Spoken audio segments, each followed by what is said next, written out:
latest, Michelle, with this storm. Well, Patrick, we're still talking about a high duration storm that'll bring not only strong winds, but also some accumulating snow to our area.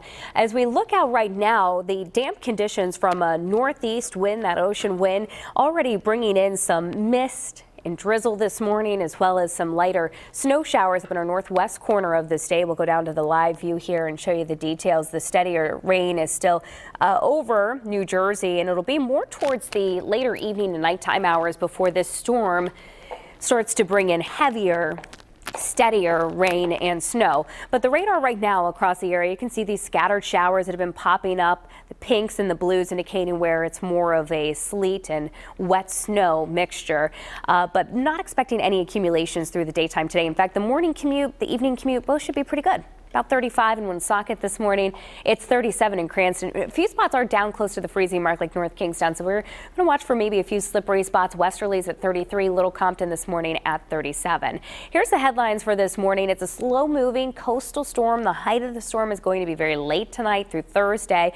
The highest accumulations there are still expected to be in northwestern Rhode Island. So your satellite and radar composite this morning showing all of the wintry weather that's affecting areas from Pittsburgh down through D.C. and Virginia. Center of the low is right around here. It'll get organized off the coastline and then track well south and east of us as we head into the daytime on Thursday. And because it's a slow moving storm, we're still going to see some impacts even as late as Friday. So it's sort of misty and damp for the morning commute, about 32 to 39. High temperatures this afternoon climb up to about 43. You'll want to pack your rain gear. Light rain and snow showers becoming windy. Northeast winds pick up to about 25-30 miles per hour with gusts, and then even stronger than that overnight tonight. And tonight is when we're going to start to see some accumulations. By the time you wake up tomorrow morning, there'll be slick spots on the roadways and then additional snowfall through the day on Thursday, maybe mixing with some rain closer to the coastline. It'll be a windy and stormy day Thursday with a high temperature around 37 degrees. Here's the future cast, and this is at 8 o'clock in the morning. And notice it just shows these light rain and snow showers through the daytime. This is 2 in the afternoon now, so anywhere you see blue is snow.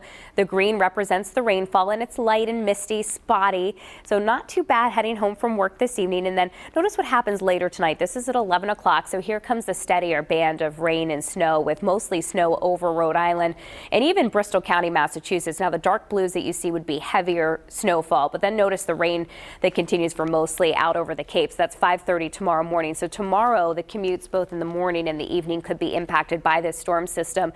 Snow continuing over Rhode Island through the afternoon, changing back and forth between rain and snow, probably from Providence metro south and east, and that's why the accumulation amounts will be lighter there, and then light rain and snow continues into the daytime on Friday. So accumulation amounts, and I did trim these down a little bit from what we had last night. I'm thinking mostly rain over the Cape and the islands, 1 to 3 inches along our coastline, 3 to 6 inches through the Providence metro area, and about 6 to 10 inches of snow farther north. So town by town, West Gloucester about 6 to 10, Cumberland in that 6 to 10 range, Providence should be in that 3 to 6 inch range, and closer to the coastline, Newport Westerly around 1 to 3 inches of snowfall. So it's not just the snow that we're talking about with this storm, but also the coastal impacts. We're looking at the potential for some coastal flooding. Let me get down to the details here for the coastal impacts, and we're mostly concerned about potential coastal flooding on Block Island as well as eastern Massachusetts. Not as much of an issue along our south coast,